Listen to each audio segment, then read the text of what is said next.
Hello and welcome friends. मैं हूं आकाश कोटनाला। आप देख रहे हैं yoga and Ayurveda science YouTube channel. दोस्तों, आज फिर से न्यू टॉपिक न्यू लेक्चर लेकर के मैं आपके बीच उपस्थित हूं। आज हम यहां पर श्रीमद् भगवद गीता में वर्णित आत्मा के स्वरूप के बारे में चर्चा करने वाले हैं। इससे पूर्व श्रीमद् भगवद गीता ग्रंथ हो या फिर योग के अन्य ग्रंथों से संबंधित आपको चैनल पर 650 प्लस लेक्चर्स दिए जा चुके हैं। आप इन्हें देख सकते हैं, कुछ नया सीख सकते हैं। हमने यहाँ पर श्रीमद् भगवद गीता के अंतर्गत भी अभी तक लगभग आपको 6 से 7 लेक्चर यहाँ पर दिए हैं। इसी को आगे बढ़ाते हुए आज हम यहाँ पर आत्मा के स्वरूप के बारे में चर्चा करेंगे कि आत्मा के विषय में श्रीमद् भगवद गीता में क्या कहा गया है, किस प्रकार से आत्मा के स्वरूप को दर्शाया गया है। इससे पूर्व हमने श्रीमद् भगवद गीता में वर्णित योग का स्वरूप, इसका परिचय, इसका इतिहास आदि के बारे में हमने जाना है। यहाँ पर हम आत्मा के विषय में चर्चा करें उससे पूर्व अगर हम श्रीमद् भगवद गीता का परिचय थोड़ा सा रिपीट करें तो जैसे कि आप देखेंगे, श्रीमद् भगवद गीता संस्कृत साहित्य का एक अलौकिक ग्रंथ है जिसका वर्णन महाभारत के 6ठे पर्व में प्राप्त होता है। मैंने आपको पिछले लेक्चर्स में भी बताया है कि महाभारत लगभग 18 पर्वों में विभाजित है, जिसका 6ठा पर्व भीष्म पर्व के नाम से जाना जाता है। इसमें हमें श्रीमद् भगवद गीता का वर्णन प्राप्त होता है। यह जो ग्रंथ है संस्कृत साहित्य के अनेकानेक ग्रंथ हैं, इनमें से एक अलौकिक है, अर्थात इसके समान अन्य कोई भी ग्रंथ नहीं है। आप परिचय जानते हैं, कितने श्लोक हैं गीता में, कितने अध्याय हैं, ये सब के बारे में हम पूर्व में चर्चा कर चुके हैं। अब हम यहाँ पर श्रीमद् भगवद गीता में वर्णित आत्मा के स्वरूप को यहाँ पर जानने वाले हैं। आत्मा के स्वरूप को यहाँ पर प्रारंभ करें, यानी कि आत्मा के विषय में ग्रंथ में क्या कहा गया, इसके विषय में प्रारंभ करें तो इससे पूर्व इसकी भूमिका को हम यहाँ पर देख लेते हैं कि आत्मा के स्वरूप को दर्शाने की यहाँ पर आवश्यकता क्यों पड़ी। तो जैसे कि मैंने वेबसाइट पर भी आपको दिया है, आपने वेबसाइट पर पढ़ा होगा या फिर आप गूगल पर भी सर्च करोगे आत्मा का स्वरूप तो आपको वेबसाइट पर मिल जाएगा। तो वहां पर भी हमने देखा है और कॉलेज में क्लास में भी मैंने आपको बताया कि जो श्रीमद् भगवद गीता में जो आत्मा के स्वरूप को दर्शाने का जो वर्णन जो हमें प्राप्त होता है वह अर्जुन और भगवान श्री कृष्ण के बीच में वर्णन प्राप्त होता है। जब भगवान श्री कृष्ण बार बार अर्जुन को समझाते हैं, जो धर्म युक्त जो युद्ध था इसमें प्रेरित होने के लिए कहते हैं, तो अर्जुन बार बार मोहग्रस्त होकर के युद्ध से पीछे हटने की बात करते हैं, युद्ध न करने की चर्चा करते हैं, युद्ध न करने के लिए बार बार कहते हैं, अपना धनुष छोड़ करके रथ के पिछले हिस्से में बैठ जाते हैं। तत्पश्चात भगवान श्री कृष्ण उन्हें काफी समझाते हैं, हर विषय के बारे में चर्चा करते हैं, धर्म के विषय में समझाते हैं, कर्म के विषय में समझाते हैं, वहीं पर आत्मा के विषय में भी समझाते हैं।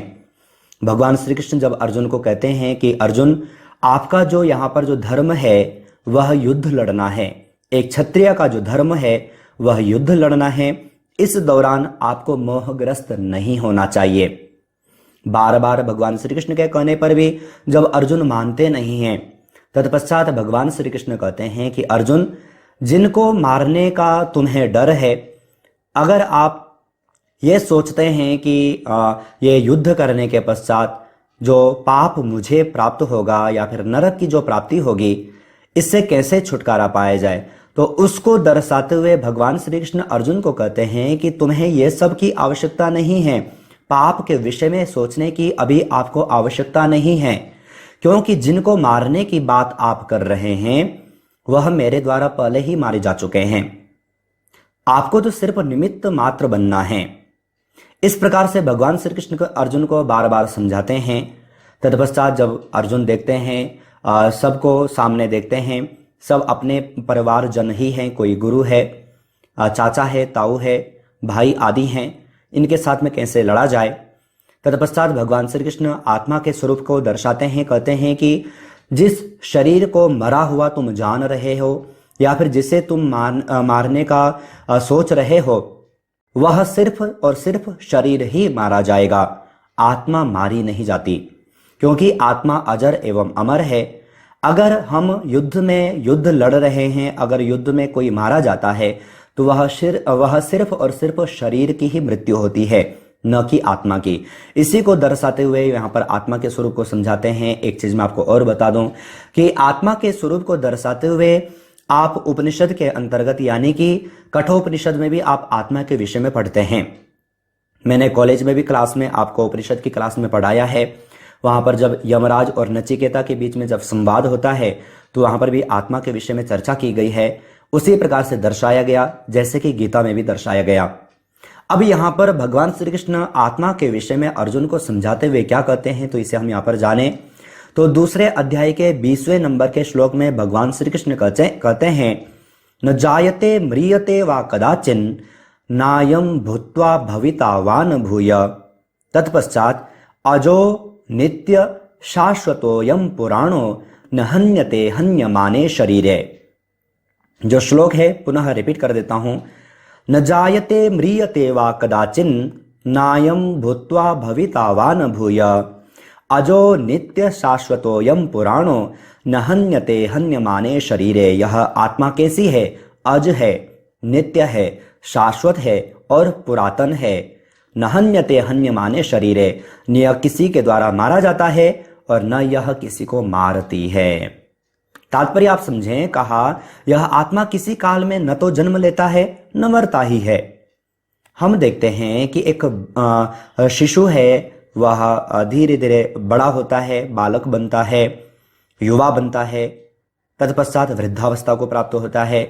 तो ये शरीर के धर्म हैं, इसे कोई भी रोक नहीं सकता, ये आत्मा के धर्म नहीं है। तो उसी को समझाते हुए कहते हैं कि आत्मा किसी काल में न तो वह जन्म लेती है और न वह मरती ही है। आगे कहा न यह उत्पन्न होकर फिर होने वाला ही है। अगर हम यह कहें कि आत्मा की मृत्यु हो गई तत्पश्चात उसका पुनः जन्म होगा, तो कहा कि जन्म अगर होता है तो शरीर का होता है, आत्मा का नहीं होता। यानी कि आत्मा सिर्फ और सिर्फ चोला बदलती है, शरीर बदलता है, वस्त्र बदलता है। आगे कहते हैं क्योंकि यह आत्मा कैसी है? अजन्मा है। अजन्मा का तात्पर्य है जिसका जन्म ही नहीं होता, नित्य है, यानी कि सब जगह सब रूप में है, सनातन है। तत्पश्चात कहा पुरातन यानी कि प्राचीन है। आगे कहा शरीर के मारे जाने पर भी यह मारा नहीं जाता। ध्यान दीजिएगा, देखो हो सकता है कि आपको लेक्चर थोड़ा लंबा लगे, लेकिन मेरी भी मजबूरी है आपको पूरा टॉपिक 10 से 15 मिनट में समझाना है, क्योंकि बड़े लेक्चर आपको पसंद नहीं है। वैसे कॉलेज में तो मैं एक टॉपिक को लगभग 45 मिनट तक हम एक टॉपिक को ही लेते हैं, वहां पर अनेक दृष्टांत भी वहां पर देते हैं, समझते हैं, जिससे कि हमारा टॉपिक क्लियर हो जाता है। लेकिन यहाँ पर लिमिटेशन टाइम 10 से 15 मिनट में हमें टॉपिक क्लियर करना है, तो यहाँ पर थोड़ा सा कम शब्दों में समझने का प्रयास करें। वैसे मैं जो समझा रहा हूं उसे ध्यानपूर्वक समझें और पढ़ें। तो कहा इस प्रकार से यह आत्मा है, इसका न जन्म होता है न इसकी मृत्यु होती है, यह नित्य है, सनातन है, पुरातन है, यह न किसी को मारती है न किसी के द्वारा मारी जाती है। आगे देखे तत्पश्चात 22वें नंबर के श्लोक में कहा वासांसि जीर्णानि यथा विहाय नवानि गृह्णाति नरोपराणि तथा शरीराणि विहाय जीर्णा नन्यानि संयाति नवानि देहि। पुनः श्लोक रिपीट करूं। वासांसि जीर्णानि यथा विहाय नवानि गृह्णाति नरोपराणि तथा शरीराणि विहाय जीर्णा नन्यानि संयाति नवानि देहि। भगवान श्री कृष्ण अर्जुन को समझा रहे हैं, कह रहे हैं कि जैसे मनुष्य पुराने वस्त्रों को त्याग कर नए वस्त्रों को ग्रहण करता है, जैसे आप हम सब पुराने वस्त्र छोटे हो जाते हैं, फट जाते हैं, उन्हें हम त्याग देते हैं, नए वस्त्र धारण करते हैं, तो कहा यह आत्मा भी ऐसी ही है। यह जीर्ण और शीर्ण शरीर का ज्यादा समय तक उसका उपयोग नहीं करती, यह भी क्या करती है, जो जीर्ण हो चुका है शरीर उसे छोड़ देती है और नया शरीर धारण करती है। वैसे ही यह जो जीवात्मा है पुराने शरीरों को त्याग कर नए शरीरों को प्राप्त होता है। इसलिए तो हमारे सनातन में, हमारी संस्कृति में पुनर्जन्म की व्याख्या की गई। कुछ लोग पुनर्जन्म को झूठा मानते हैं, तो आप देखें, यूट्यूब पर देखें, आप पुनर्जन्म से संबंधित कितने सारे इंटरव्यू आपको मिल जाएंगे।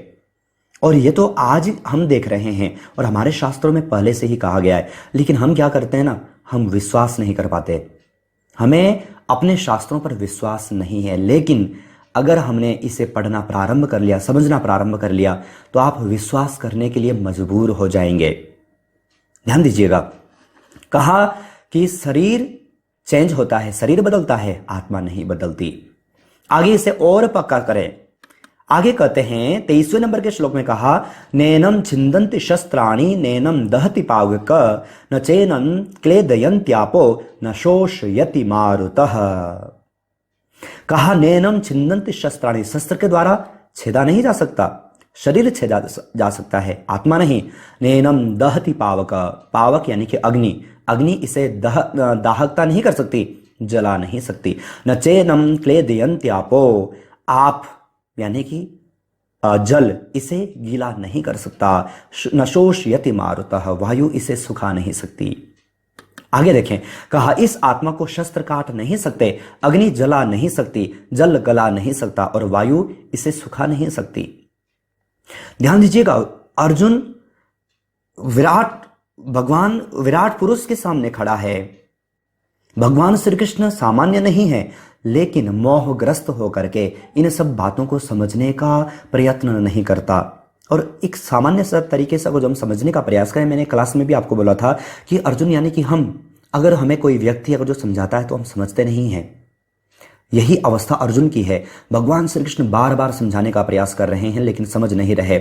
आत्मा के विषय में समझा रहे हैं कि अर्जुन, जिस आत्मा के बारे में, यह शरीर को आपको मारना है, शरीर मरे हुए हैं, आत्मा तो मरती नहीं है, तो फिर आप दुखी क्यों हो रहे हैं? ध्यान दीजिएगा, ध्यान ये मान करके चले, भगवान श्री कृष्ण पाप कर्म के लिए प्रेरित नहीं कर रहे हैं। ये मत समझें कि भगवान श्री कृष्ण अर्जुन को युद्ध के लिए यानी कि पाप करने के लिए प्रेरित कर रहे हैं। नहीं, ये जो युद्ध था ना, ये सामान्य युद्ध नहीं था, धर्म युद्ध था। इस प्रकार से आपको समझना है। आगे यहां पर 24वें नंबर के श्लोक में कहा, अच्छेदोयम दायोयम अक्लेद्यो शोष्य एवच नित्यः सर्वगतस्थाणु रचलोयम सनातनः। भगवान श्री कृष्ण अर्जुन को कहते हैं कि यह जो आत्मा है कैसी है? अच्छेद्य है, यानी कि इसे छेदा नहीं जा सकता, अदाह्य है, इसे जलाया नहीं जा सकता, अशोष्य है, तथा यह कैसी है? नित्य है, सर्वव्यापी है, अचल है, स्थिर रहने वाला है। ध्यान दीजिएगा, आत्मा कैसी बताई? अच्छेद्य बताई, अदाह्य बताई, अशोष्य बताई, सोखा नहीं जा सकता, अदाह्य, इसे दाहकता नहीं किया जा सकता। तो ध्यान रखना है, तथा यह आत्मा कैसी है? नित्य है, सर्वव्यापी है, अचल है और स्थिर रहने वाला और सनातन है। इसलिए तो सनातन का अर्थ आपको समझना होगा। सनातन का अर्थ क्या होता है?